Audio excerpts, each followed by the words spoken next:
What's up, ballers? It's Jack back for another NBA draft profile, looking at Melvin Frazier, the guard, small forward from Tulane. Now, Frazier at 22 years old and 6'6", 7'1", 205. He's got good measurements to come in immediately and be a 3-and-D presence. And in this video, we're going to take a look at some of his highlights, as you see here, the dunk and transition, as well as some of his gameplay against North Carolina.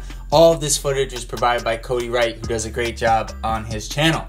Now, in these initial clips, we're looking at him getting to the basket, and I think here you can really get a sense for his athleticism, his ability to slash, get into the lane, and finish through and around contact. And as you see there, he is fearless. And you know, my profile for him is he's an aggressive-minded athlete with length.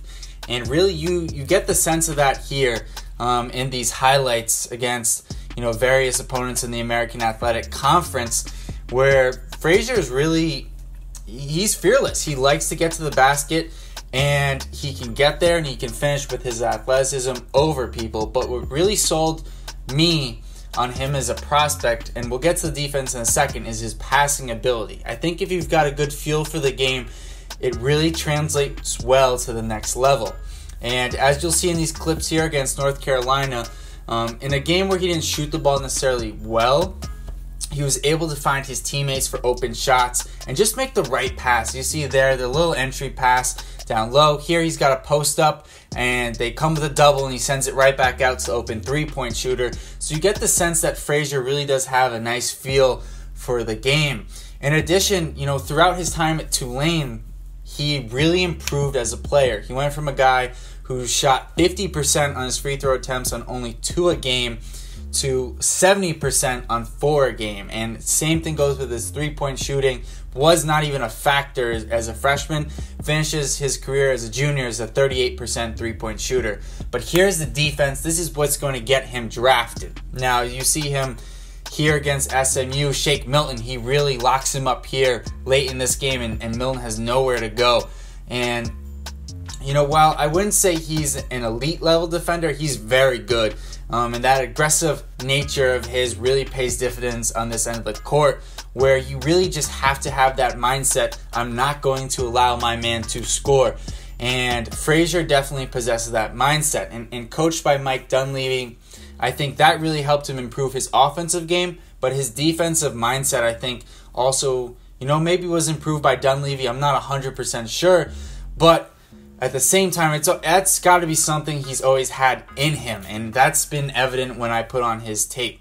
Now, there are definitely areas where Frazier needs to improve, and as we'll see here, the first is that catch and shoot ability. Now, while he did improve to 38% this past season, his mechanics, his release were a bit inconsistent. And as we see right here in this play in particular against North Carolina, the shot, the release, and this was a problem with him before this season, was a little bit low, not on the height of his jump. As you see right here, it's a little bit on the way back down. That's something he worked on over the offseason, and something he's going to need to continue to work on at the next level. Now, additionally, some other areas where he could really improve, as we'll see right here, is there's just sometimes where he gets, you know, a little bit out of control. He doesn't really, his composure, I would say, could be improved a little bit. Play with a little more patience, especially on the offensive end of the court. And where that aggressiveness is great, there are times where you could tone it down a little bit, look for a teammate instead of forcing the issue. And, you know, it's tough to find that balance, and I think Frazier's still working through that. But, you know, ultimately, I'd rather have a guy who's aggressive that you need to kind of work back and get him to tone it down a little bit, versus someone who, you know, you need to get to be more aggressive. And that's definitely a benefit for him moving forward. Now, if Frazier is drafted, he'll be the first Tulane first-round pick, and he would be he is the first Tulane player to enter the draft before his senior season. And, you know, as I said in the Mikal Bridges video, to me, even though he's 22 years old, the year-by-year improvement says to me there's still some potential, untapped potential left with Frazier's game.